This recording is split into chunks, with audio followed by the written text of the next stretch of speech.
Hey everyone, it's Synth Designer back again with another video. Welcome to another Sound Design Saturday, and I'm going to take you through some of the sounds I've been working on through Diva. I know I've been promising a Diva preset pack, and it's almost ready. It will be out this fall, so keep an eye out on a date. Today I want to show you some of the keys presets that I've been working on. There's only a few of them, but I really want to just show you a few things I've been working on, and hopefully you enjoy them and you could use them in your own music. Of course, this could be translated basically to any synthesizer. Diva is an analog modeled synthesizer, so you will lose a little bit of that analog quality if you use Serum, for example, but you will be able to make up for it in other ways. So why don't we get right into it? The first one is called Good Sustained Stab, so let's listen to it.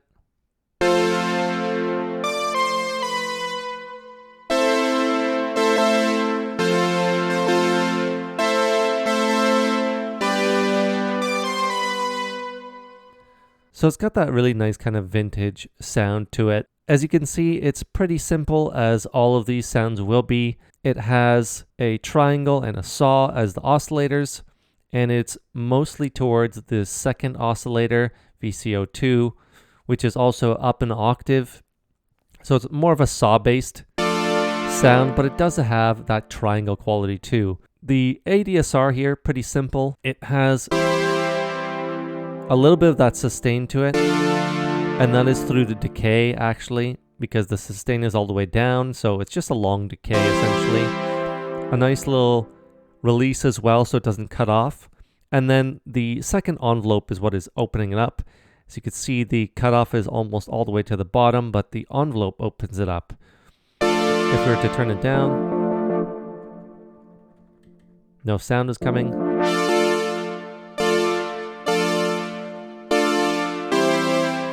And I took off a little bit of those lows as well. For the effects, I just have a little bit of a plate reverb. It sounds good dry, and feel free to use your own effects if you want to use a third-party reverb. The voices are 12 with a 4 stack, so it's a pretty big sound.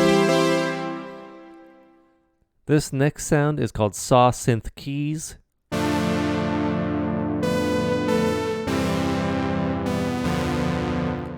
You could hear it's a bit darker, has more of an edge to it. Again, highly dependent on the saw wave here. A little bit on the lower register if we were to up an octave. Sounds pretty similar to the last one, right? Maybe a little bit grittier, but that's about it.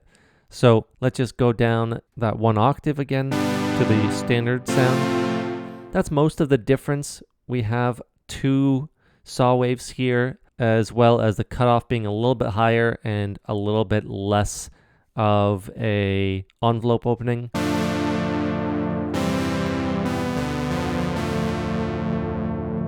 It does have sustain here, so it is meant to be a little bit of that longer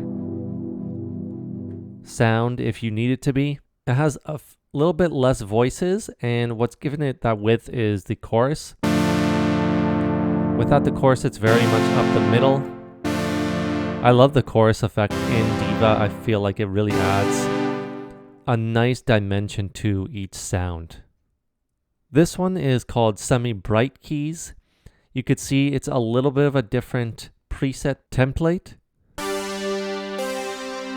and as you can hear, it has a completely distinct sound from the last two.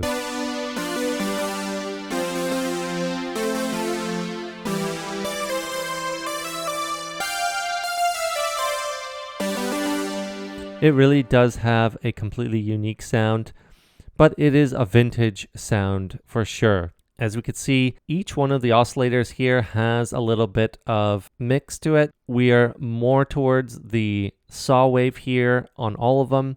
This one is tending towards a little bit more of that square wave, so it gives it a little bit more of a dimension. If we were to turn this down here,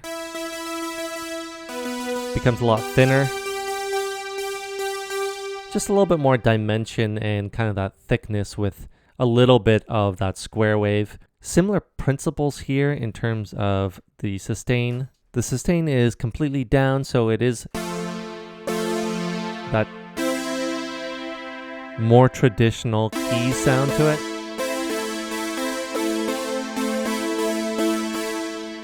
You could see some chorus and reverb here, giving it more dimension. Only a 4 and 2 here without them. Way up the middle, way smaller. So these are just some key sounds that I've been working on. I would recommend, if you do have Diva, play around with some of these kind of techniques to give yourself the best key sound you could possibly give yourself. Obviously, if you don't have Diva, feel free to use a lot of these same principles in your own synthesizer, and I guarantee you'll get very similar results, even if they're not identical. Anyway, thanks for joining me on the Sound Design Saturday, and I'll see you all next time.